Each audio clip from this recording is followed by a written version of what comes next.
So eto mga sangkay, meron pong isang malaking pasabog ngayon tungkol po kay Senator Bongo. Nako, nagkakabukingan na.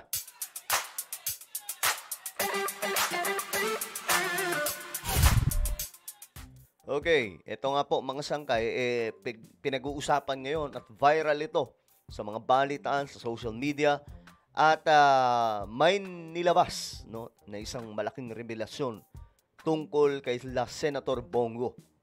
Anyway, bago tayo magtuloy-tuloy sa mga hindi pa po dyan nakakapag-subscribe, makikita nyo po yung subscribe button sa baba ng video na to.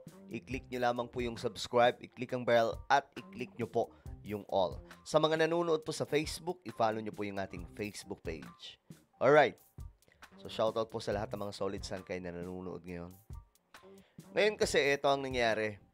Ito ang ni-reveal ni Ombudsman Remulla.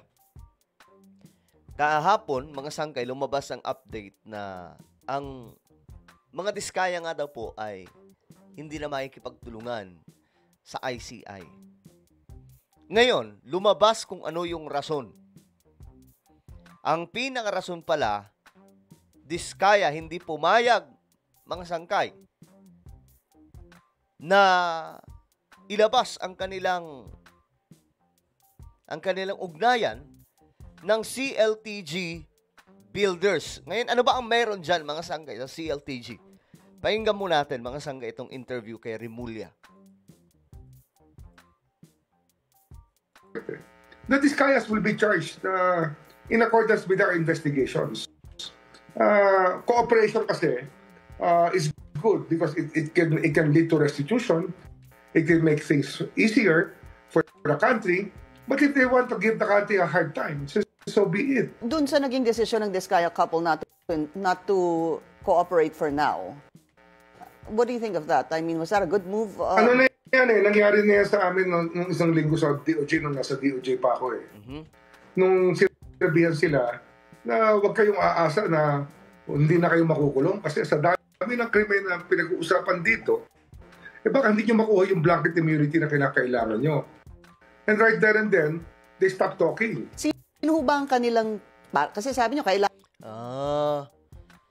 Pambira. Nung nalaman pala nila, syempre, sa laki po, mga sangkay, nakulimbat na pera, ano? Parang sila po yung sila po yung mother of all,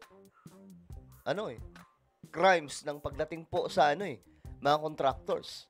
Sila Pambira. Sabi nga po ni Secretary Dizon, libo daw po ang mga kontrata nila, mga sangkay sa gobyerno. So, ganyan po, kung ganyan kadami, anak ng toko, ibig sabihin, sobrang laking pera talaga.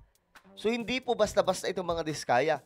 Sila po talaga ay isang malalang nilalang, mga sangkay, na hindi porket magbibigay sila ng information, ligtas na sila.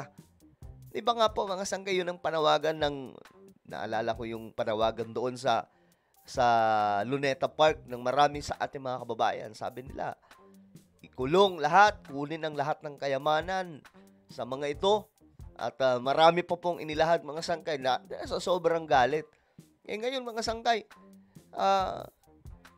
ito na sana yung pambawi ng mga diskaya para makatulong sa bansa natin. Kumbaga, kahit papano maibsan ang kanilang, mabawasan ba yung kanilang konsensya na dinarama dyan? Yung kanilang, ano ba tawag doon? Yung guilt. Kaya nga lang, mukhang walang guilt ang mga taong ito. Mukhang sila mga sangkay. Talagang grabe yung kapal ng mukha. Yung tipong gusto nila isalba yung sarili nila kaysa ilabas yung katotohanan. Ngayon, may mga pinoprotektahan pa. Ito, mga sangkaya, matindi yung pinoproteksyonan dito. Yung mga big fish talaga. Yung mga malalaking isda pa na mga contractors. Nila ilahad lahat Sino ba ang kanilang, it seems na kanilang pinoprotektahan, and how far high does that go? Ito na. I think they've been protecting Bongo. Ayan na. Sa tingin ko, sabi ni Remulla, pinoprotektahan nila si Bongo. Ngayon, anong meron? Kung babalikan natin, mga sangkay, ang listahan na inilabas nga po ng media kung papaano nagkaroon ng partnership ang family ni Bongo at itong sila Diskaya, malulula ka po sa numbers. Malala po, mga sangkay. Ilang bilyon ang pera na nakuha nila para po sa mga kontrata na yun. Since 2016, mga sangkay, napakaraming kontrata ng mga Diskaya. At maliban dyan, marami pong partnership with, ito na to, the family of Senator Bongo di umano. The joint venture that they had with the CLTG, with the family of Bongo. Yon, itong CLTG kasi, ito po yung company ng family ni Bongo na kumontrata, mga sangkay, sa napakaraming mga infrastruktura ng pamahalaan. So dito, ni-reveal, naku po, mukhang alam nyo na yung lead nito, mga sangkay. Bakit tayo nila sabihin? Kita nyo, mga sangkay? Pag tinignan nyo po yung listahan,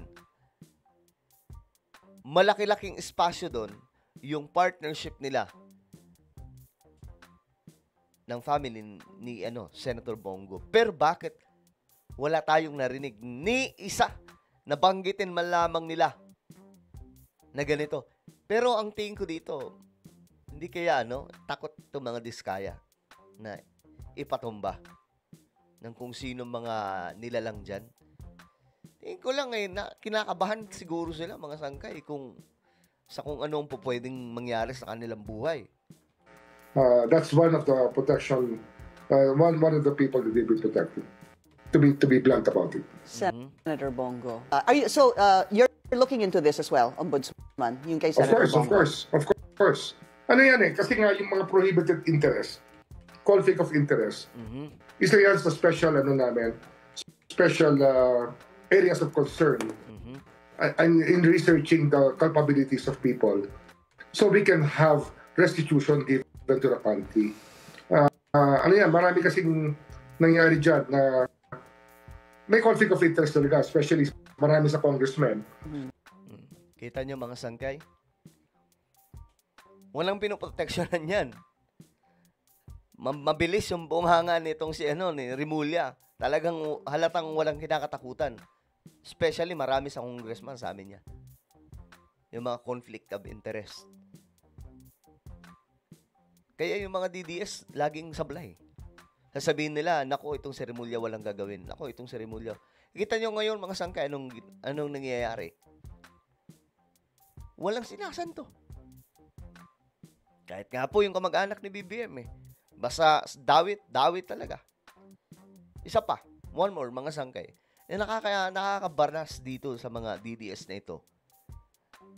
Ayaw nila na may masasabit na mga tauhan ni PRRD. Kahit klaro na.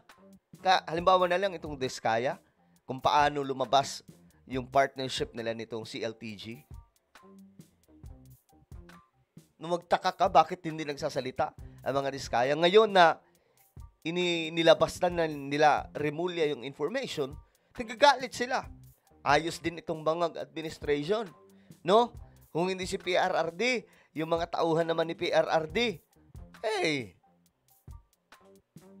nandun tayo sa ebidensya. Pambihira, ilang bilyon yung naging kontrata ng dalawang to, Diskaya at saka CLTG. Tapos, iwawala-wala lang? Ganun ba yun? Anak ng tokwa, mag-isip-isip na kayo. Ito na lang ang tanong ko sa inyo, mga DDS. Nung panahon ba ni Tatay Digong may napakulong? Nung panahon ba ni Tatay Digong may investigation na kagaya po nito na nakalampag buong Pilipinas dahil sa malalang korupsyon? Wala. O ngayon, ang rason nyo, wala namang korupsyon ng panahon ni PRRD. Anong wala? Mismo siya ang nagsalita. Eto. Kahit hanapin po natin yan sa Google. Sinabi po yan mismo ni PRRD na rampant ang corruption. Ayan, Kung yan ang banat nyo, sige nga.